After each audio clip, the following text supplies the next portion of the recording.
With the One Big Beautiful Bill signed into law, Congress shifted focus on pushing through a $9.4 billion rescissions package, advancing FY 2026 appropriations, navigating National Defense Authorization Act (NDAA) markups, and responding to notable retirements reshaping the chamber's landscape. Rescissions package. Republicans aim to codify $9.4 billion in rescissions, canceling previously approved funding for NPR, PBS, and foreign aid before the July 18 deadline or risk automatic spending. The Senate is expected to vote next week, but Republican leaders must rally support amid resistance from centrists like Senators Susan Collins, Republican Maine, Lisa Murkowski, Republican Alaska, Dan Sullivan, Republican Alaska, and Mike Rounds, Republican South Dakota, especially on cuts affecting rural stations and public health. Appropriations and shutdown risk. Senate appropriators began FY 2026 consideration on Thursday, opting for individual bills to dodge an omnibus or a continuing resolution, CR. The August recess looms as a deadline threat. In the House, only one appropriations bill has been passed, with 4 others advanced through committee. Chair Tom Cole, Republican Oklahoma, aims to finalize all 12 by July 30th, though Republican unity remains fragile as VA funding passed with only 2 Democratic votes. Reconciliation 2.0 and NDAA. Speaker Mike Johnson, Republican Louisiana, is preparing for 2 more reconciliation bills, likely targeting entitlements or regulatory reform, with conservative hardliners expecting inclusion of stipulations from One Big Beautiful Bill Act, OBBBA, negotiations.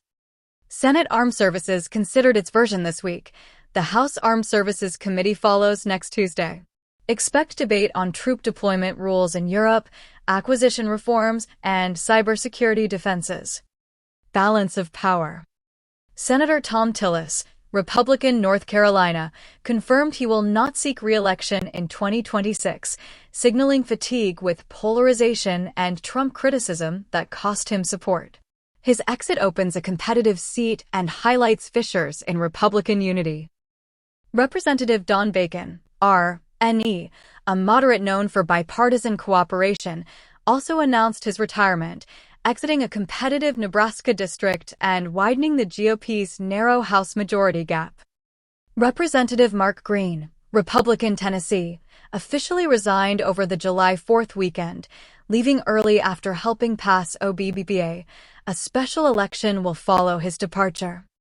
House. Rescissions debate. The House considered the $9.4 billion rescissions package this week, though leadership is still working to consolidate Republican support amid pushback over cuts to public broadcasting and global health programs. Appropriations markups. The House Appropriations Committee continues moving through FY 2026 spending bills, with Chair Cole aiming to complete all 12 by July 30th. Have advanced out of committee so far, with floor action expected to remain slow and highly partisan. Disaster response. Members affected by the Texas flooding, including Representatives August Pfluger, Republican Texas, and John Carter, Republican Texas, are expected to push for oversight of the National Weather Service's forecasting failures and may seek emergency relief measures. Reconciliation planning. Speaker Johnson is consulting with conservative factions to determine the content and timing of 2 additional reconciliation bills, with a focus on entitlement reform and regulatory rollbacks. Senate. Rescissions vote preparation. The Senate is preparing to vote no earlier than next week on the White House's rescissions request to cancel $9.4 billion in previously authorized funding. GOP leaders are navigating internal opposition from moderate Republicans like Senators Collins, Republican Maine, and Murkowski, Republican Alaska.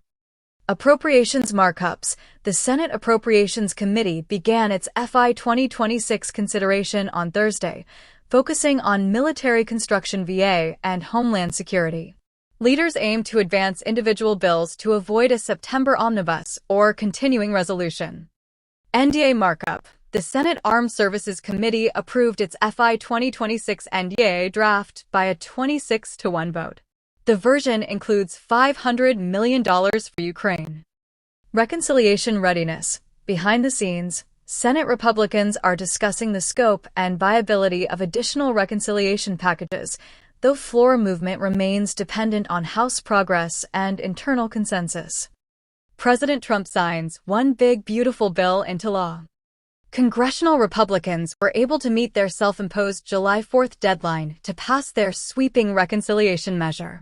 The Senate passed the bill 51-50, with Vice President J.D. Vance breaking a tie, and the House voted 218-214 to clear the measure for President Trump's signature.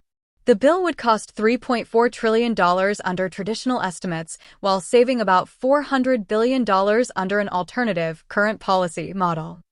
Key parts of Trump's policy agenda were included: permanently extending 2017 tax cuts, cutting Medicaid and nutrition assistance, phasing out Biden-era clean energy tax credits, boosting funds for immigration and border security. Provisions of Republicans' 2017 tax law made permanent: lower individual income tax rate, enhanced standard deduction and child tax credit, which would be further boosted, higher estate and gift tax exemption, increased income exemption subject to AMT, raise SALT deduction cap for 5 years, starting at $40,000 and growing by 1% through 2029, then permanently reduce cap to $10,000. Make 20% pass-through deduction permanent. Create new $400 deduction for certain filers. Make permanent business tax breaks for R&D, depreciable property, and interest expenses. Create deductions for tips, overtime, auto loans, seniors through 2028, with caps on tip, overtime deductions. Tax section of the bill. Making 199 a qualified business income deduction permanent. The bill makes the Section 199A tax deduction permanent, supporting the top tax goal. Section 199A, revised in 2018, offers up to a 20% deduction on qualified business income for certain pass-through entities. Estate tax relief. The bill permanently increases the unified estate and gift tax exemption to an inflation-indexed $15 million per individual and $30 million per couple for taxable years beginning after December 31, 2025. Under current law, the 2025 estate and gift tax exemption is an inflation-indexed $5 million. Restoring 100% bonus depreciation. The availability of 100% bonus depreciation benefits, enabling essential investments in equipment and infrastructure without the burden of delayed tax benefits. Current law states that qualified property has 40% bonus depreciation if put into service on January 1, 2025, 20% bonus depreciation if put into service on or after January 1, 2026, and no bonus depreciation if put into service on or after January 1, 2027. The bill makes 100% bonus depreciation permanent.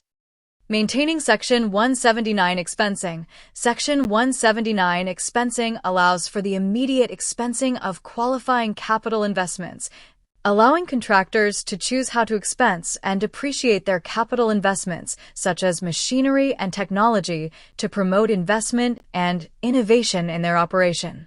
The bill increases the maximum amount a taxpayer can expense under Section 179 from a total expense amount of $1,250,000 and a phase-out threshold amount of $3,130,000 for tax year 2025 to $2,500,000 and $4 million, respectively, for tax year 2026.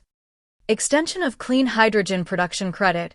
In a change from previous text, the bill extends the Section 45V clean hydrogen production tax credit until January 1, 2028, instead of cutting it off at the end of 2026 under previous law.